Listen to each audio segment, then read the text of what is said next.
Do you know the story of George Washington Carver? He was born a slave during the Civil War.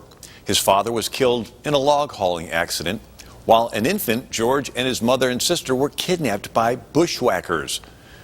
Moses Carver sent friends to track down the thieves and trade his best horse to retrieve them. The thieves only left the baby George lying on the ground sick with whooping cough. George Washington Carver was raised in Diamond Grove, Missouri by Uncle Moses and Aunt Sue Carver, a childless German immigrant couple. In poor health, George stayed near the house, helping with chores, learning to cook, clean, sew, mend, and wash laundry, skills that later in life he used to support himself. His recreation was to spend time in the woods. George worked his way through school and eventually taught at Iowa State College. In 1896, George surprised the staff by announcing his plans to give up his promising future there and join the Tuskegee Institute in Alabama, founded by Booker T. Washington. Carver visited farmers and taught them farming techniques such as crop rotation, fertilization, and erosion prevention. Carver noticed the soil was depleted due to years of repeated cotton growth. Also, an insect called the boll weevil swept through the South, destroying cotton crops. George showed the farmers the benefits of planting peanuts, which replenished the soil with nitrogen. Farmers heeded Carver's advice, but soon had more peanuts than the market wanted, as peanuts were primarily used as animal feed. George determined to find more uses for the peanut to increase the market for them. George Washington Carver discovered and popularized hundreds of uses for the peanut. In the summer of 1920, the YMCA of Blue Ridge, North Carolina, invited him to speak.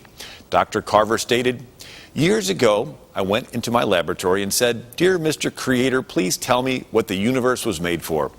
The great Creator answered, 'You want to know too much for that little mind of yours. Ask something more your size, little man.' Then I asked, 'Please, Mr. Creator, can you tell me what man was made for?' Again, the great Creator replied, 'You're still asking too much. Cut down on the extent and improve on the intent.' So then I asked, 'Please, Mr. Creator, will you tell me why the peanut was made?' 'That's better. But even that's infinite. What do you want to know about the peanut?' 'Mr. Creator, can I make milk out of the peanut?' 'What kind of milk do you want to make? Good Jersey milk or just plain boarding house milk?' 'Good Jersey milk.' And then the great Creator taught me to take the peanut apart and put it together again, and out of the process have come forth all these products."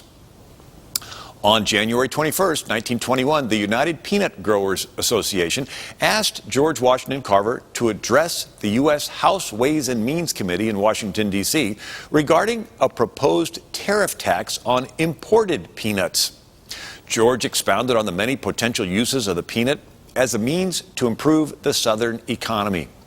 Initially given only 10 minutes to speak, George so enthralled the committee that the chairman said, "Go ahead, brother, your time is unlimited." Carver spoke for 1 hour and 45 minutes, explaining the many food products derived from the peanut. If you go to the first chapter of Genesis, we can interpret very clearly, I think, what God intended when he said, "Behold, I have given you every herb that bears seed. To you it shall be meat." This is what he means about it. It shall be meat. There is everything there to strengthen and nourish and keep the body alive and healthy. The chairman of the committee asked Dr. Carver, "Dr. Carver, how did you learn all these things?" Carver answered, "From an old book." "What book?" asked the chairman. Carver replied, "The Bible." The chairman inquired, "Does the Bible tell about peanuts?" "No, sir," Carver replied, "but it tells about the God who made the peanut. I asked him to show me what to do with the peanut, and he did."